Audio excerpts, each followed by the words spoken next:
Good morning student. मैंने कल online class में आपको बताया था कि एक्सपोर्ट प्रमोशन क्या होता है, इंडिया में एक्सपोर्ट प्रमोशन की क्यों ज़रूरत है, और फिर हमने करा था कि एक्सपोर्ट प्रमोशन के लिए क्या क्या तरीके अपनाए जाते हैं।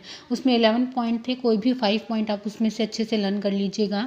उसके बाद जो नेक्स्ट टॉपिक आता है वो आता है incentives available for export promotion.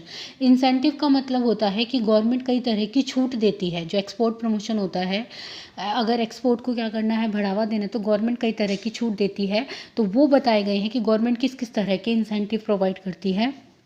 The government has not only taken several step to promote export but also has offered many incentive to the businessmen to get link with the export trade. ठीक है।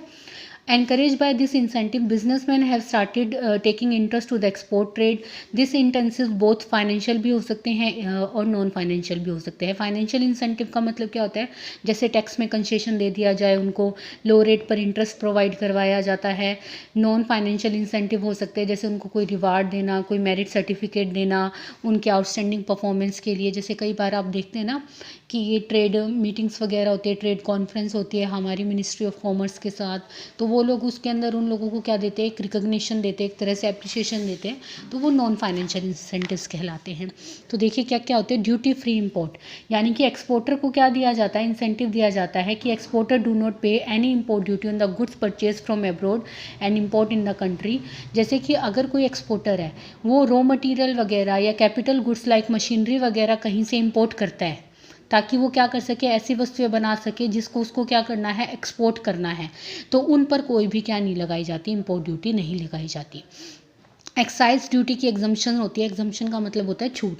All those industry units which are produce goods for the purpose of export are exempted from the excise duty. यानी कि कोई ऐसी सभी industries जो कि export करती हैं उनको एक्साइज ड्यूटी की क्या प्राप्त है, छूट प्राप्त है।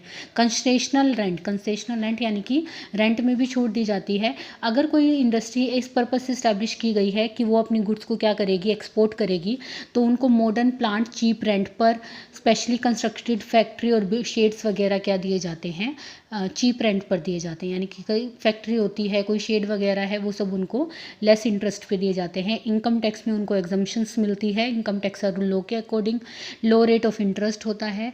जो भी फाइनेंशियल बैंक वगैरह इनको लोन वगैरह देते हैं, उनका इंटरेस्ट क्या होता है, बहुत कम होता है।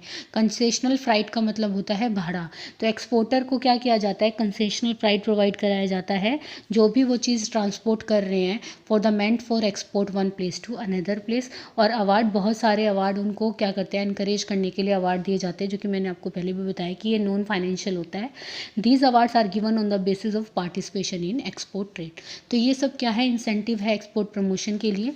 फिर देखिए, जो हमने कल पॉइंट पढ़ा था, EPZ क्या होता है, export processing zone.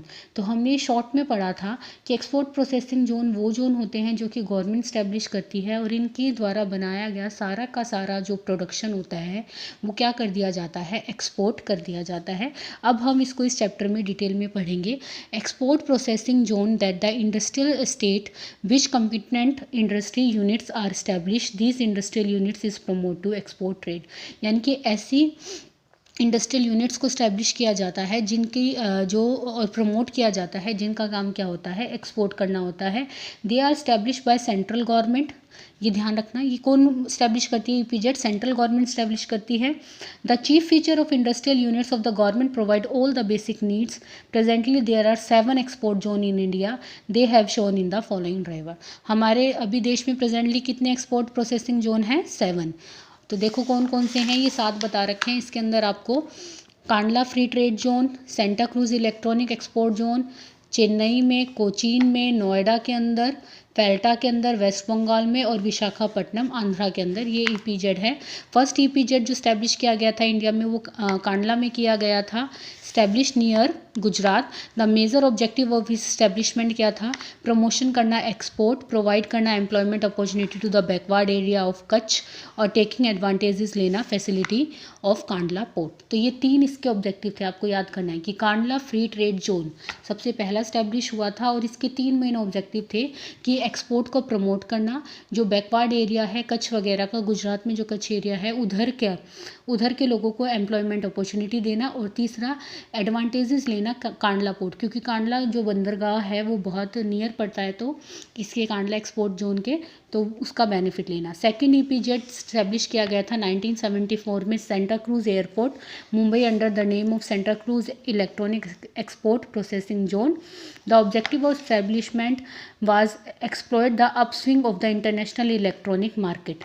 5 more EPZ time to time क्या किए गए हैं, स्टैब्लिश किए गए हैं। तो जो सेंटा क्रूज एयरपोर्ट पे जो ईपीजेड स्टैब्लिश किया गया था वो मेन किया गया था इलेक्ट्रॉनिक मार्केट, जो इंटरनेशनल इलेक्ट्रॉनिक मार्केट है उसका बेनिफिट उठाने के लिए। फिर नेचर क्या है ईपीजेड का, ईपीजेड क्या होते हैं, स्पेशल एरिया में होते हैं। इसके फीचर्स क्या होते हैं कि एक इम्पॉर्टेंट फीचर है ईपीजेड का that they are establish in a area, the area around sea port हो सकता है, एयरपोर्ट के अराउंड हो सकता है, चूजन फॉर इस्टेब्लिशमेंट। क्योंकि देखो इस जो ईपीजेड माल बनाएगा उसका क्या करना है, एक्सपोर्ट करना है।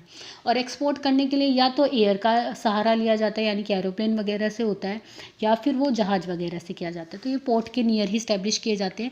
ये सेंट्रल गवर्नमेंट बनाती है, ठीक है। The government selects the proper place for their establishment and provide all the basic facility. Permission of giving और establishment of industrial unit is predetermined area, ठीक है। एक्सपोर्ट ऑब्जेक्टिव, इनका मेन ऑब्जेक्टिव क्या होता है, एक्सपोर्ट करना होता है, एक्सपोर्ट को बूस्ट करना होता है।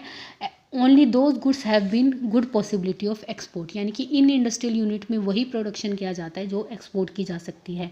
इनको एक्स्ट्रा ऑर्डनरी फैसिलिटी दी जाती है, जैसे फैसिलिटी दी जाती है, एग्जम्पशन दिया जाता है, टैक्स में कंसेशनल रेट ऑफ टैक्स दिया जाता है, कंसेशनल रेंट दिया जाता है, फ्राइट में सस्ता दिया जाता है, बेसिक इंफ्रास्ट्रक्चर इनको प्रोवाइड कराया जाता है, ठीक है। इसमें जो अच्छी यानी कि जिनके अंदर कैपेबिलिटीज़ होती हैं, entry of competent industrial units, only वही इंडस्ट्रियल यूनिट यहाँ पर स्टैब्लिश की जाएंगी जिसके अंदर कैपेबिलिटी होती है। Government about decide about the entry of, यानी कि गवर्नमेंट डिसाइड करती है कि कौन सी यूनिट को ईपीजेड में स्टैब्लिश करना है और नहीं करना। तो आज के लिए हम इतना ही पढ़ेंगे, फिर हम टॉपिक करेंगे सी, स्पेशल इकोनॉमिक जोन, ठीक है। कल हम ये करेंगे, आज के लिए इतना ही।